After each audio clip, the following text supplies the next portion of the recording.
Hello,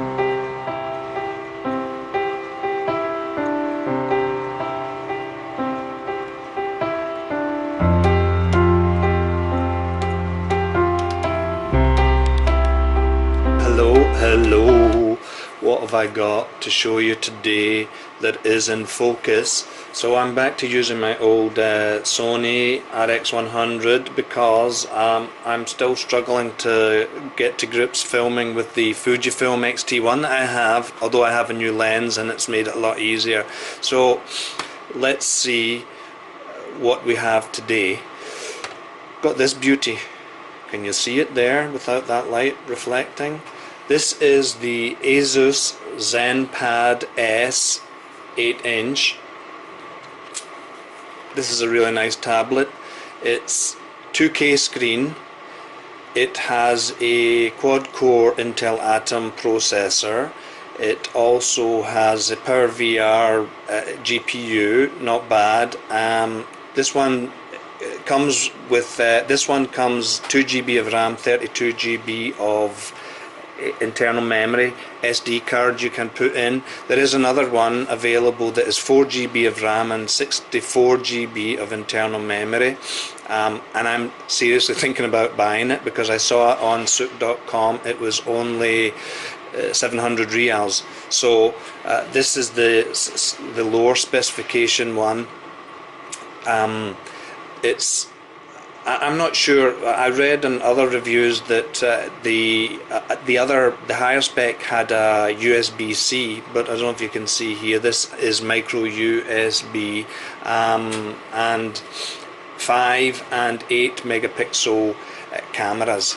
So I got this refurbished, or supposedly refurbished, on eBay. It cost me $110. Now when I got it, the only thing that was wrong, and I'm not sure I'll be able to show you here, yeah, you can just about make it out there. See, it had a dent on it. This thing here is for holding, for, you know, when I'm reading my books. So yeah, it had a dent on it and a couple of wee scratches. That was it, and I thought, okay, I can handle that for $110. It is really, really nice. It's very thin, if you can see here. It's very light. It looks pretty decent, doesn't look cheap. It's got this kind of brushed metal finish here. Then you can see this kind of grippy, plasticky, kind of leathery effect. Show you again, sorry. It's, you know, pretty decent. Got this border here, which I think is plastic, but yeah, it's okay. It makes it look really nice. Of course, you're buying this really for the screen. It's got an excellent LCD, an IPS LCD screen. I think it is really good. Now, if anybody bothered to watch my Dell Venue 8.4 review, then that had an excellent screen. I mean, it's beautiful OLED screen, and the same internals as this one. I think it's virtually the same, but my experience with the Dell and my experience with the Asus is, I feel that the Asus is far easier and faster to use using Android. Now, the version of Android on this one is Android 5.1, I think it is, which is Lollipop. So I mean, and I'm not sure, I seriously doubt that we'll see much of an upgrade of it, but as I'm using this primarily for reading and just bits and pieces, it's more than suits my needs. Great for watching movies and YouTube, etc. I read a lot of magazines, so it's pretty decent watching, reading, you know, magazines as well. And if you want to download some of your movies and watch it in your bed or when you're traveling, this could be a contender. I just think it's a really decent tablet, all in all. It is faster than the Dell, less frame drops, less stuttering that I have noticed. I'm not saying it's perfect. Remember, it's an Intel Atom, so it's not perfect, but again, when I consider the price that I paid, and then when I was looking at that new one with the 4 GB of RAM, 64 GB internal memory at 700 reals, which is I think it is what, $200, less than $200. I think it's a really good price. I may be tempted whenever I get some money to buy it. I'm most probably going to keep this one. I'm not going to sell it. So what do you get? Do you really get a decent tablet? Yeah, you do. So I did, unlike the Dell, which I couldn't do Antutu, this one I installed it from, I had Antutu APK on my laptop, so I installed it. So I did the Antutu. Can you see it there? It's not easy to see. Hold on.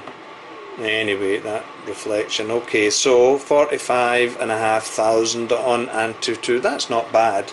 And really, for most people, they're not going to complain too much about the day-to-day use of this tablet. Now, it does come with some bloatware, some Asus stuff, etc. You can. I like the Asus launcher, whatever it's called, Asus UI or something. I like it. So I've kept with it. I kept a darker wallpaper there. I think it makes the screen look really nice. Now let me just check the brightness on this, because I did turn it up. So that's about 2/3 of the way up, and it's pretty decent. A lot of the times I'm using it in the evening, reading my book. And I usually have one of these blue light filter apps. The one I'm using at the moment is called, let me tell you the name of it in case you're interested, it's called Twilight, and it's pretty decent. So, you know, if you need to filter that blue light, and I don't think it's rubbish. I think it might make some difference and making that when you're reading at night, not just reading from the LCD, filtering the light, I think it might make it easier to get to sleep.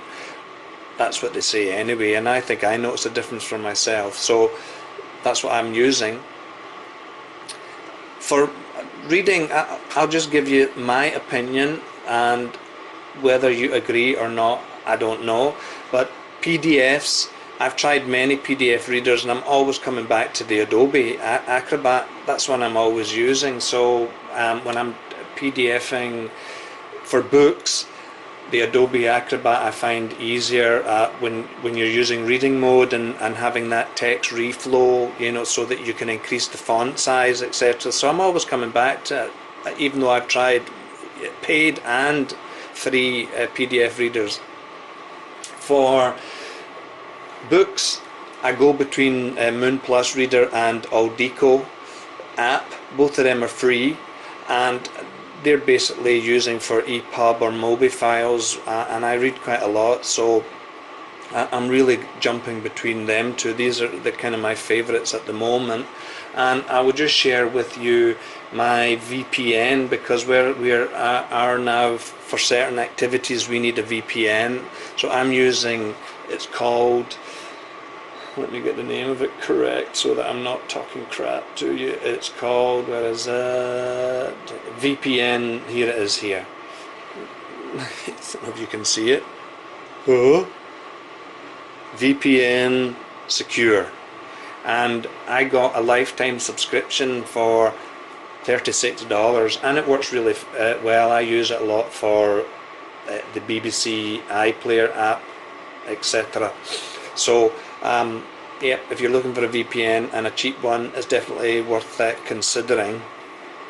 Now, there was another app I wanted to tell you about. Yeah, well, you know, of course I use my tablet for work as well, so it's nice to have, you can download the free versions of Microsoft Office Suite, and it works pretty well. I also use, it's called Smart Office 2, and it's really nice.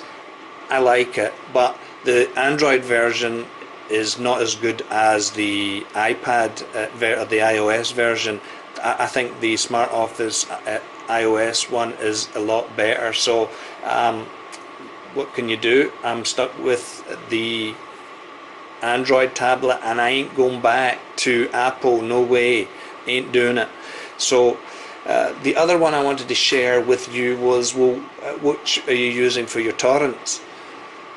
Recently I've got some Android TV boxes, and I'd recently used the free BitTorrent app from the store, and my god, it was really annoying with real, not banner ads, but actual adverts streaming, and oh my god, it just drove me mad. So I went back to my favourite at the moment, and that is Zeta Torrent.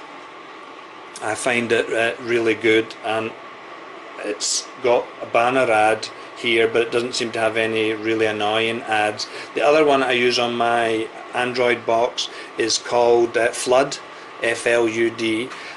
That's pretty decent as well, and these are the ones that I'm kind of going to stick with from now on. So you know, of course, it's whatever you fancy yourself. So back to the tablet. What is my final opinions on it? Because I can't really say more about it. It is worth the money if you can get a refurbished one. Certainly if you can get it around like $150, then you know it is definitely worth it. And if, like me, you fancy getting the 4 GB RAM one with 64 GB internal memory, then you know, definitely. Battery wise, because I'm always forgetting to talk about the battery, I'm not really, you know, it doesn't really interest me that much. Let me see if it says what it is. I'm just looking here on GSM Arena. It has a, it doesn't say what it is. But anyway, I found the battery to be pretty decent. So not as good as the Dell, but you know, it's pretty decent. Mine's been on Wi-Fi all morning, and it's only about 2/3 of the. I didn't charge it since yesterday, so it's not bad at all. It doesn't come with, I don't believe that it comes with a SIM card version so that you can, you know, whatever. I don't believe so. Now, it's not a particularly new tablet either. It was released in 2015, so it's really, you could get yourself a bargain. And I don't think anybody could really complain. If you're a gamer, okay, then I would probably steer clear of it. It'll play some games with that Power VR GPU, but really for anything really intensive, then frame rates, drop frames, etc., you're probably going to be frustrated. So I wouldn't worry. If I was a gamer, I really wouldn't be considering it. But for everybody else on a budget looking for a 2K screen, really this is a very decent tablet. And while I'm holding it like this, I'm just remembering it's got stereo speakers, which I didn't know. I watched another review about it, and they told me that it has stereo speakers, and I didn't believe it, but yeah, it does. Speakers at either end of on the chin and on the forehead. They're pretty decent. So all in all, I think it's a nice looking tablet with a good screen, pretty versatile. As long as you don't want to go too crazy with intensive tasks, I don't think you'll be disappointed. Yep, so that's about it. All I can say for the Asus Zenpad S8. This 2GB with 32GB memory. Good tablet. Questions? Anything you wish to know, just do the usual. I will do my best to get back to you if I have the answer. That's it. Bye.